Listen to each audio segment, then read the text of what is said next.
예, 문재인 전 대통령의 딸 다혜 씨의 음주운전 사고 벌써 며칠이 지났는데 문재인 전 대통령의 입장 표명이나 다혜 씨의 사과 등등은 아직 없습니다. 아직 경찰에 출석하는 날짜도 정해지지 않았고 아마 출석을 조율 중인 것으로 지금 알려지고 있습니다. 공개로 할지 비공개 소환을 할지 그것도 아직은 결정이 되지 않은 상태입니다.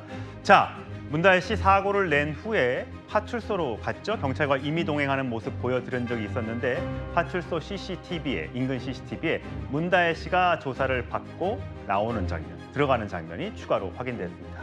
자, 장면 선생님 화면 보면서 네. 좀 설명을 좀 해주세요. 네. 예, 화면에 나오겠습니다.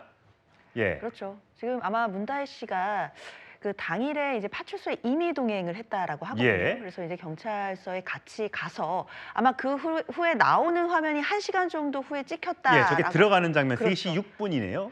그때가 이제 음주운전이 적발이 돼서 예. 경찰과 임의 동행을 해서 이제 파출소에 들어가는 장면으로 보이는데요. 그 이후에 한 1시간 정도 이후에 나오는 장면이 또 CCTV에 포착이 됐다라는 걸로 미루어 볼 때는 1시간 정도 파출소에 머무르면서 아마 관련된 뭐 조사를 받고 또는 뭐 진술조서 같은 것을 만들었을 가능성이 있고요. 예. 신원도 확인을 하고 자초지종도 뭐 물어보고 왜 음주를 하게 됐는지 사고를 일으킨 경위라든지 뭐 이런 부분에 대해서 1차적인 조사가 이루어졌을 가능성이 높아 보입니다. 예. 사실 뭐 1시간 정도 머물렀기 때문에 그때 뭐 음주운전과 관련된 모든 혐의를 수사하기는 시간이 부족한 상황이고 예. 우리가 대부분 일반적인 경우에 음주운전 같은 경우에는 현장에서 적발이 됐을 때는 파출소에 데려가서 뭐 사건에 대해서 기본적으로 신원을 확인하고 그다음에 어느 정도 보내줘야 될 상황이면 보내준 후에 다시 일정을 잡아서 또 추가 조사를 하는 것이 좀 일반적인 경우이거든요. 예. 그렇기 때문에 문다혜 씨도 그때는 일단 집으로 보내고 그 다음에 이제 추가적으로 언제 조사를 받을지 지금 일정을 조율하고 있는 것으로 봐야겠습니다. 예.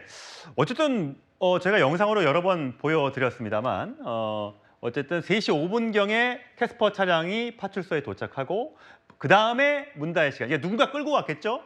문다혜 씨는 경찰과 걸어서 경찰서로 갔기 때문에요. 파출소로 갔기 때문에. 그리고 나서 도착한 뒤에 그 다음에 4시 38분경에 캐스퍼 차량이 빠져나갔습니다. 그러니까 한 1시간 반 정도의 조사를 받은 걸로 보이는데 당연히 이 차를 끌고 집으로 간 것은 문다혜 씨가 아니고 대리 운전 기사였던 걸로 추정됩니다. 왜냐하면 문다혜 씨의 관계자가 와서 문다혜 씨를 같이 데리고 간 것이 아니라 아마 보통은 이런 경우에는 대리운전을 불러서 간다고 합니다.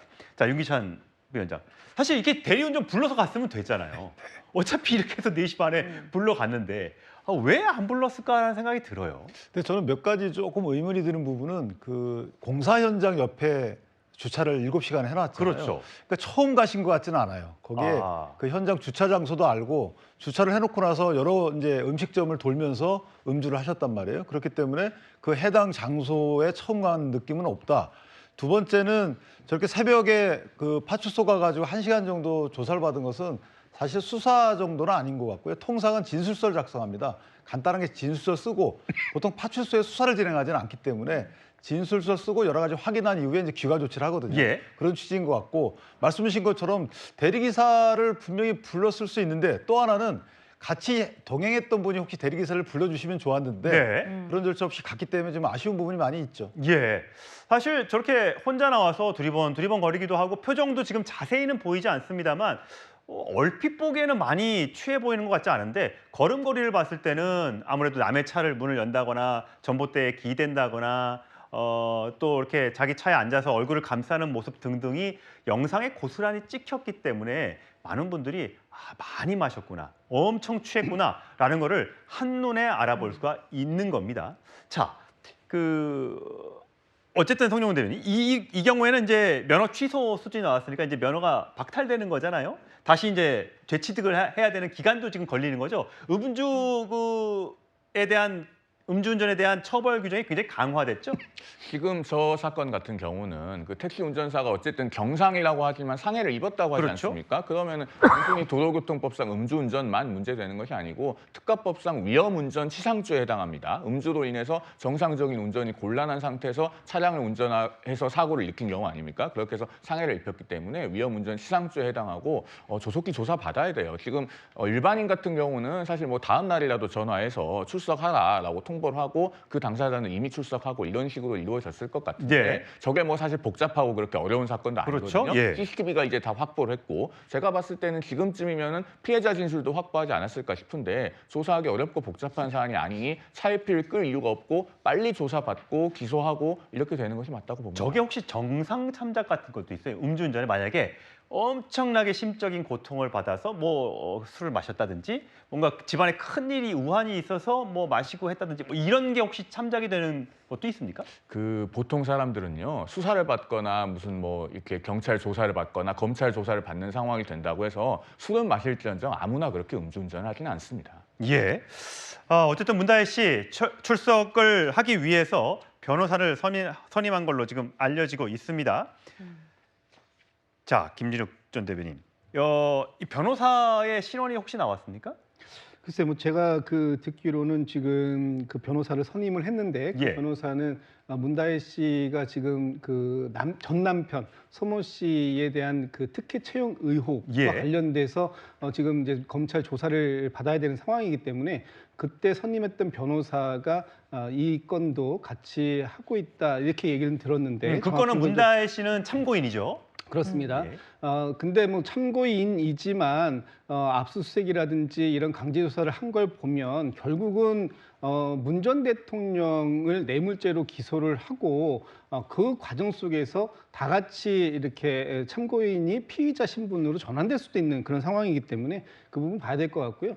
지금 이 사건은 사실 굉장히 간단한 사건입니다. 예. 우리나라에서 매일같이 음주 이런 그 음주 운전, 특히 약간 접촉사고 이런 부분들은 사실 비일비재하게 일어나는 부분이고 저렇게 현장에서 상황들이 다 확인이 되고 또 CCTV도 다 있고 또 이 그 파출소에서 혈중 알코올 농도 이런 부분도 다 체크가 됐지 않습니까? 예. 그렇기 때문에 저거는 뭐 이렇게 어려운 사건은 아닌 것 같아요. 이제 뭐 변호사가 선임이 됐으니까 경찰에 이 출석 일정만 조율하면 나가서 뭐 출석해서 조사를 받는 것도 이렇게 오랜 시간을 받아야 예. 될 그런 복잡한 사건이 아니기 때문에 빠르게 처리가 될 것으로 저는 뭐 기대하고 있습니다. 사실 문다혜 씨가 여러 가지 이제 수사를 받고 심적 압박을 받은 상황에서 여러 가지 SNS 활동을 많이 했기 때문에 이번 사고도 내자마자 그 다음 날쯤에 사과문을 SNS에 올렸으면 이 사고가 이렇게 길게 가지는 않았을 것 같은데 사과 표명이 유감 표명이 늦어지면서 더욱더 계속해서 논란이 되고 있는 것 같습니다. 자, 문다혜 씨가 음주 사고를 낸 그 차량, 캐스퍼 차량, 아버지 차를 물려받아 탄 걸로 지금 알려지고 있죠. 그 차량 어떤 건지 과거로 한번 돌아가 보시죠. 아까 요 안에 있는 오랜만에 남편 운전하는데 같이 타니까는 재밌네요. 각종 지원을 해준 것이 정황이 조금씩 나오고 있고 특히 이번에 그 차량이 아버지가 쓰다가 양도를 한 거다. 네. 그러니까 뭐 맞네. 그냥 계속 지원을 해주네. 예. 이런 생각을 좀 더 굳혀주는 뭐 그런 효과는 있지 않을까 싶습니다. 예, 장 변호사님. 네. 보통 이제 부모 자식 간에 차를 물려받아 타는 경우도 많이 있습니다. 그렇죠. 소렌토, 그러니까 원래 아버지가 타던 문재인 전 대통령이 타던 소렌토도 문다혜 씨가 물려받아 탔고요. 다시 캐스퍼 차량도 물려받아 탄 걸로 두 대를 연속 물려받은 걸로 지금 보여집니다. 2016년부터 타던 차를 2022년 5월까지 탔고요. 근데 이게 2016년 6월부터 탔는데 과태료가 대통령 재임 기간 포함해서 5차례 있었다고 합니다. 그리고 이제 캐스퍼로 넘어와서도 또 과태료가 있었다고 하고요. 그래서 이게 압류 통보를 받았다는 거, 압류 처분을 받았다는 거 아니겠습니까? 그렇죠. 이게 그러니까 과거에 타던 그 기록도 계속 그 다음 차로 이렇게 물려받아지는 건가 보죠? 그렇죠. 일단 그리고 사실 실제 운전자가 누구인지 정확히 알기는 어렵습니다. 일단 물론 명의는 문재인 전 대통령에서 딸인 문다혜 씨로 지금 왔다가 또 다시 또 돌아가고 하는 경우도 있긴 있는 것으로 예. 보이는데 사실 뭐 명의자가 뭐 문재인 전 대통령이든 또는 문다혜 씨든 간에 실제 운전자가 누구였고 실제 누가 운전하다가 과태료 처분을 받게 됐는지까지는 정확히 알기는 어렵습니다. 다만 전직 대통령의 명의 또는 이제 따님의 명의로 돼 있던 차량들이 지금 과태료 처분을 좀 굉장히 많이 받았고 받고 그리고 이제 일반적으로는 과태료 처분을 받으면 그것에 대해서 과태료를 우리가 납부를 하기 마련이죠. 그렇죠. 이제 납부를 하면 압류 조치가 되지 않는 것인데 납부를 하지 않았을 경우에는 압류 딱지가 붙는 경우들이 꽤 예. 있습니다. 근데 그런 경우들이 지금 좀 많이 반복된 것 아니냐라는 지적은 분명히 나올 수 있는 지점인 것 같습니다. 예. 그런 부분들에 대해서는 만약에 해명할 필요가 있다라고 한다면 해명을 해야겠지만 저는 뭐 과거에 자동차에 압류 처분이 있었다라는 것과 지금 현재 문다혜 씨가 음주운전 혐의를 받는 것 이거 두 개는 직접적으로 연결된 사안은 아니라고 생각이 들거든요. 예, 그렇기 때문에 뭐 그런 부분들은 뭐 별개로 따져봐서 문다혜 씨가 음주운전 한 것만큼은 명백한 잘못이기 때문에 이것은 법적인 잣대에서 엄격한 처벌을 해야 될 것으로 보입니다. 예, 송영훈 대변인. 저 캐스퍼 차량을 평소에 누가 탔는지는 굉장히 중요한 정보값이 있는 거고요. 그걸 누가 탔는지도 이제는 거의 다 나왔다고 생각합니다. 자, 이게 왜 중요한가? 지금 그 문 전 대통령 전 사위의 특혜 채용과 관련해서 문재인 전 대통령을 피의자로 하는 그 뇌물죄 사건 수사가 진행되고 있지 않습니까? 그 사안에서 문 전 대통령 부부와 이제 문다혜 씨가 경제 공동체 관계에 있었는가? 그걸 검찰이 보고 있어요. 그것에 들어맞는 것으로 보이는 몇 가지 요소들이 있죠. 예를 들면은 2012년부터 2016년까지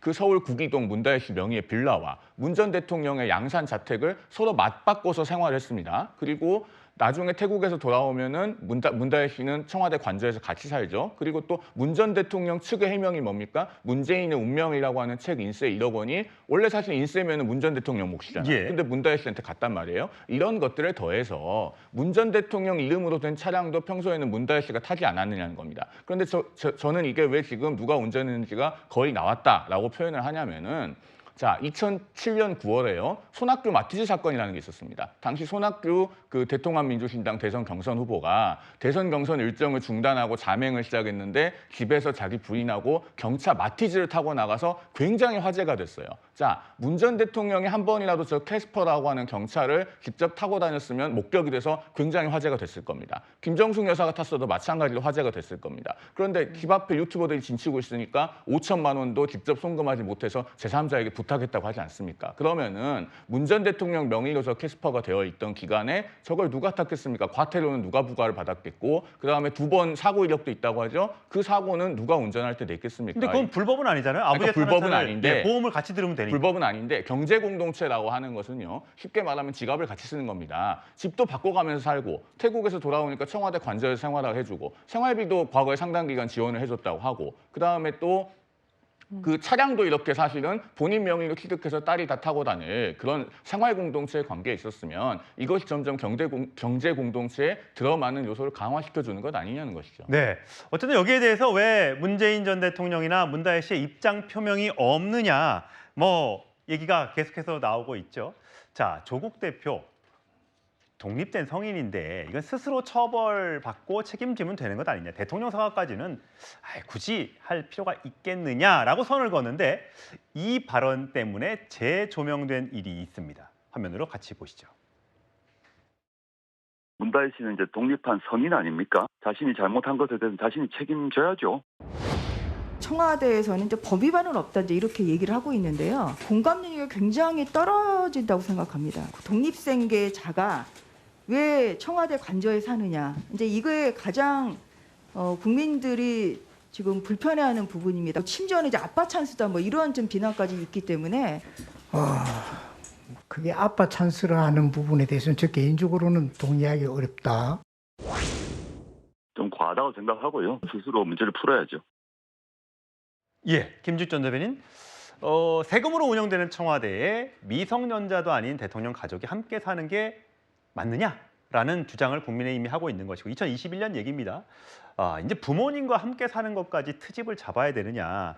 뭐 불가피하게 같이 살 수도 있는 것 아니냐라는 게 이제 윤건영 의원의 주장이었습니다.